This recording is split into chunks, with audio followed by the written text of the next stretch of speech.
Well guys, we brought in another unit. This is special needs. This is 2014. We're going to do the same. Basically go through it, check the belts, AC compressors, basically we check everything that we can probably do.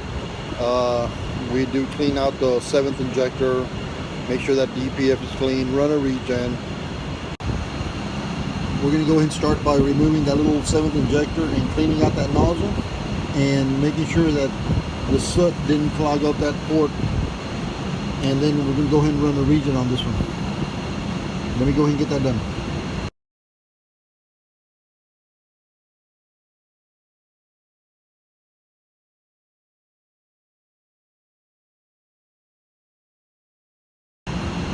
Well guys, we ran this in the machine, got it pretty clean. It's a chemical, it's very similar to brake clean. Threw it, pumped it in at 70 pounds of pressure. It wasn't atomizing at first. It would come out and it would actually trickle or drip. Had to leave it on there for a good, 15-20 seconds until finally whatever debris was in there got freed up, got a lot flew out, and the injection cells started atomizing. Basically atomizing, it turns it into a mist, kind of like a spray gun when you're painting. So we got this one back though. It's going to be working the way it's supposed to from now on. So let me go ahead and put this one back on.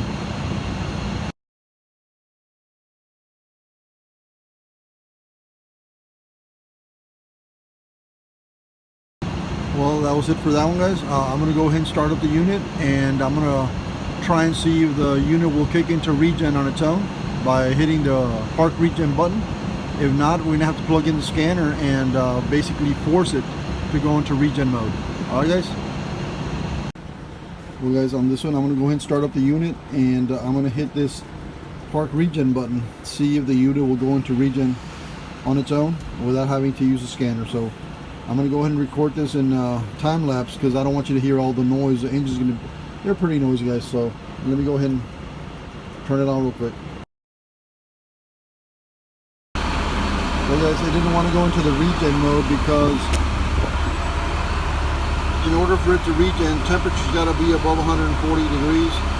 Right now this sucker's, it's way under 100, so we got to wait till the temperature goes up to at least 140, 145 before we can actually try that regen. So I'll come back to this one.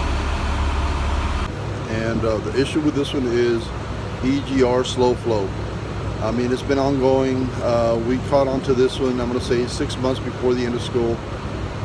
We've been kind of just patching it up till now because we didn't want to actually stop the bus. Well, now it's summer, so now we have to actually get to this one. On this one, well, to show you guys, I'm going to go ahead and remove air horn.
Well guys, there's an air horn to plenum. Look at all that soot in there, dude. All that junk is basically getting in between the EGR valve, the plunger and all that, making it stick. So because of all this junk here, we're having problems with the EGR flow. We still got to go further. There's a tube somewhere back there that we're going to remove also.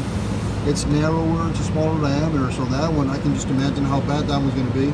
And of course on this one, just to be on the safe side, I'm going to go ahead and remove that temperature and flow sensors right there. It's called a MAP and a MAF. Mass absolute pressure, mass absolute flow. For that, we got to remove oil filter casing, fuel pump casing, some of this wiring harness, AC compressor. I mean, it's quite a bit, guys. Once they put that aftermarket AC, they just added a whole bunch of junk over everything, and that just kind of makes it harder for us to be able to work on these things, but it's got to get done. So let me go ahead and continue with this one.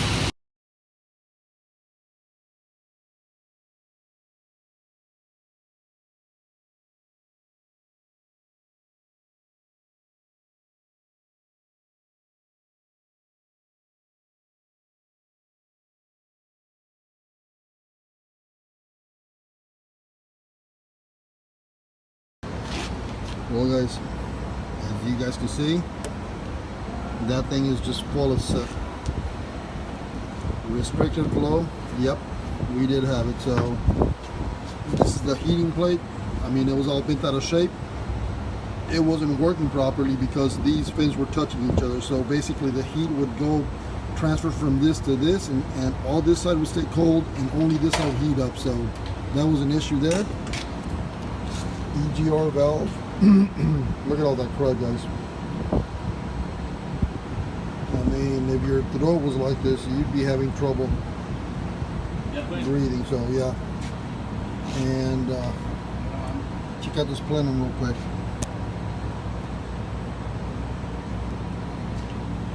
Look at that. So for now, we're gonna go ahead and clean all this junk up, and I still got more to go. I still got to remove that plenum up. That one can take me a little bit longer, so I'm gonna go ahead and clean all this up and kind of put this back together so I can have this piece ready and assembled, and I'll go ahead and get to the rest once I'm done with this here. Alright, guys, let me go wash all this crap up, and I'll show you guys what we get at the end. Turn up.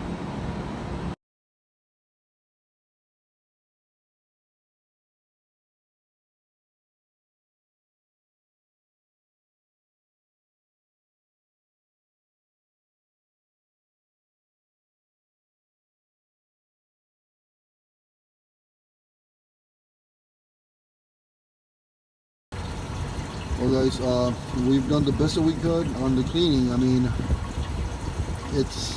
they're not going to be new, so I mean, we're not going to be able to see that aluminum color on the inside of it. It's still going to be somewhat black, but what you want to remove is all that caked on, that thick layer of soot. Right now I got it to where you can see some aluminum patches and you can see some black color on there, but you don't have a deposit. You don't have a, you know, a thickness of just crap in there. So I'm going to say I got them as clean as I could. I'm going to go ahead and put these together and then continue on dismantling the unit. So let me go ahead and put this together and get back to the unit.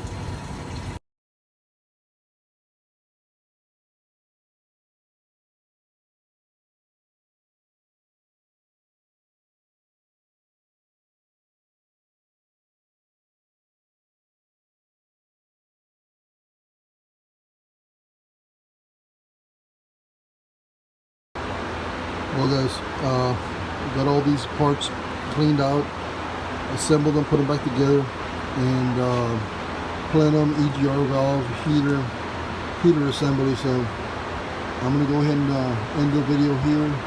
I don't want to make it too long for you guys, so I'm going to go ahead and stop it here, and I'll go ahead and get the lower plenum cleaned out on a separate video, guys. Alright, thanks for watching, guys. Like and subscribe.